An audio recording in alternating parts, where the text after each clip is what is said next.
What if luxury wasn't just fashion, but power? Behind the world's most expensive brands, Louis Vuitton, Dior, Tiffany, and Co., stands one man and one family who quietly built the largest luxury empire in human history.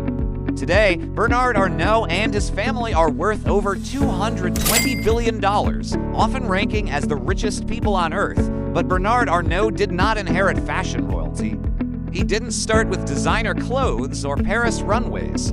He started with engineering, real estate, risk, and ruthless precision. This is the full story of Bernard Arnault, from a middle-class French upbringing to becoming the king of luxury. Born in 1949 in Roubaix, a small town in northern France, Bernard Jean-Étienne Arnault's early life was far removed from the gilded halls of Parisian high fashion. His father, Jean-Léon Arnault, was the owner of a modest civil engineering company, Ferret Savinel. The family lived a comfortable, yet unremarkable, middle-class existence. Young Bernard was a gifted student, excelling in mathematics and classical music, with a quiet but intense ambition brewing beneath the surface. He was accepted into the prestigious École Polytechnique, France's premier engineering school, a clear path toward a stable and respectable career. After graduating, Arnault joined his father's company. He was not content to simply manage the family business. He was determined to transform it. At just 25 years old, he persuaded his father to pivot the company's focus from construction to the more lucrative field of real estate development. He streamlined operations, sold off the industrial construction division, and rebranded the company as Farnell. His sharp business acumen was immediately apparent. He specialized in building and managing holiday accommodations, a booming market at the time. Yet, even as he found success in property, his mind was already looking beyond the borders of France, toward a grander stage where real fortunes were made. In 1981, a shift in French politics prompted Arnault's first major strategic move. The election of a socialist government led him to believe that the business climate in France was becoming unfavorable. He relocated his family to the United States, settling in New Rochelle, New York. It was in America that Arnault's vision began to crystallize. While continuing his work in real estate, developing condominium projects in places like Palm Beach, Florida, he was closely observing the American approach to business and environment defined by scale, speed, and aggressive capitalism. He was not just building properties, he was studying the architecture of empires. He saw how American conglomerates were built through strategic acquisitions and leveraged buyouts. More importantly, he was captivated by the power of brands. In France, luxury was often associated with old-world heritage and craftsmanship. In America, he saw it marketed as an aspirational symbol of success and power. This period was his business school, a real-world MBA in empire building. The experience forged a new kind of ambition in him, one that merged French refinement with American corporate ruthlessness. He returned to France in 1983, no longer just a real estate developer, but a strategist armed with a global perspective and an appetite for a much bigger prize. The opportunity Arnault had been waiting for arrived in 1984, shrouded in the crisis of a French institution. Boussac Saint Frères, a once mighty textile and retail conglomerate, was bankrupt. The French government was desperately seeking a beer to save the company and its thousands of jobs. To most, Boussac was a dying relic of France's industrial past. But buried deep within its portfolio of failing textile mills and disposable diaper brands was a forgotten jewel, the Christian Dior fashion house. While others saw a liability, Arnault saw a legend. He saw the enduring power of the Dior name, a symbol of Parisian elegance and post-war glamour. He knew that while factories could be closed and assets liquidated, a brand with such a legacy was priceless.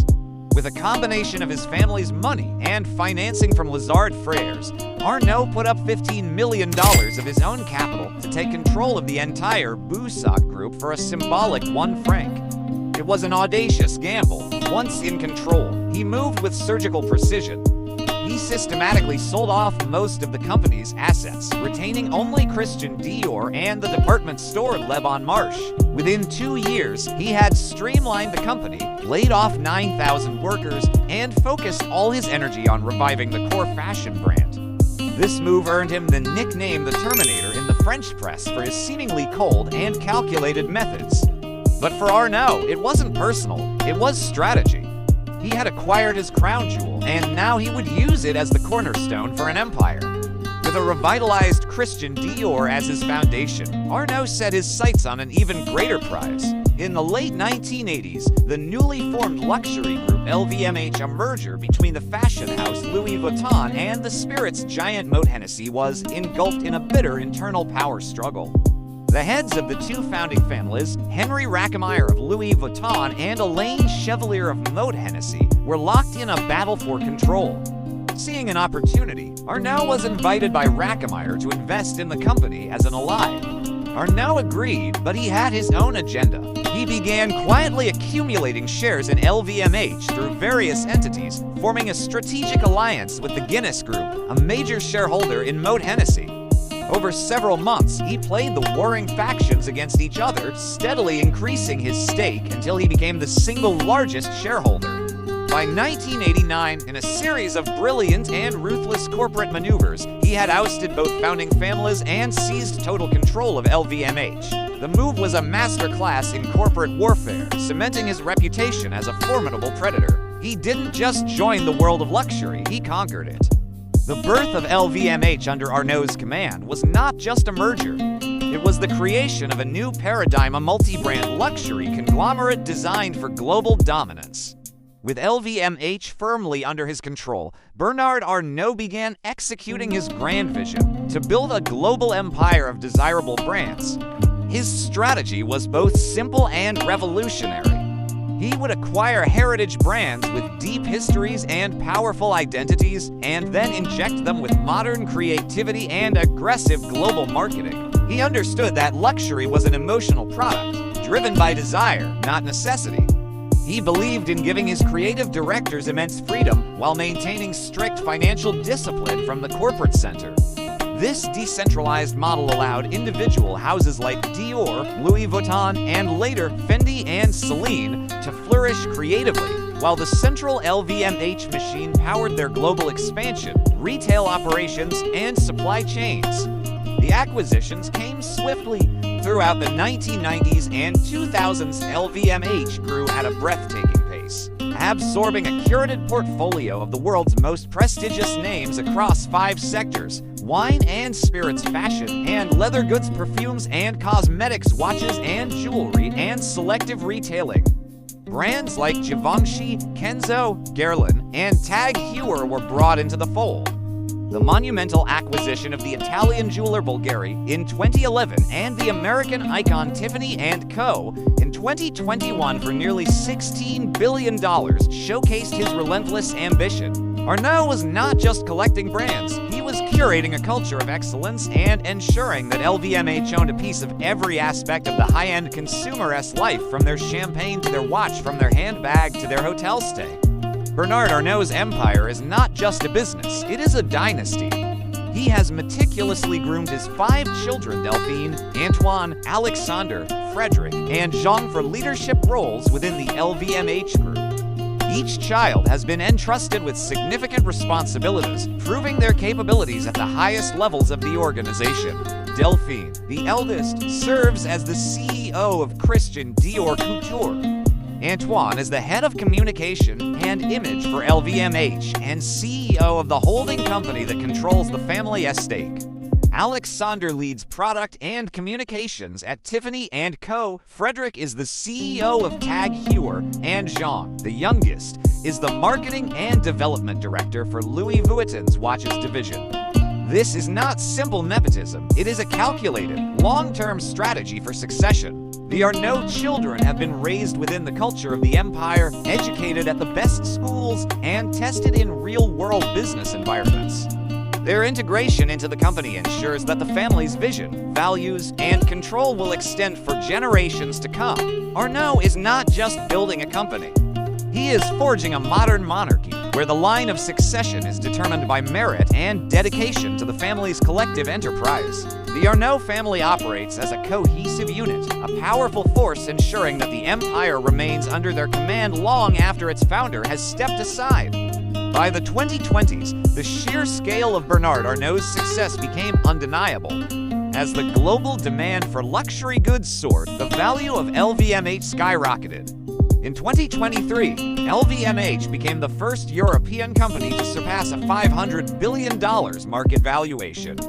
Consequently, Bernard Arnault and family's personal fortunes swelled, placing them at the very top of global wealth rankings. He surpassed figures like Elon Musk and Jeff Bezos, officially becoming, at various times, the richest person in the world.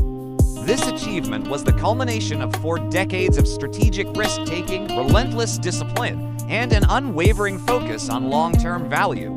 Unlike tech billionaires whose fortunes often ride the volatile waves of innovation, Arnault's wealth is built on something more enduring: the timeless human desire for beauty, status, and craftsmanship. He reached the pinnacle not by inventing a new technology, but by mastering the art of selling dreams. His status as the world's richest man was not just a financial milestone. It was a testament to the power of his vision to consolidate, elevate, and dominate the very concept of luxury. Bernard Arnault's philosophy is rooted in a paradox. He is a romantic who sells dreams, but also a pragmatist who manages with cold, hard numbers.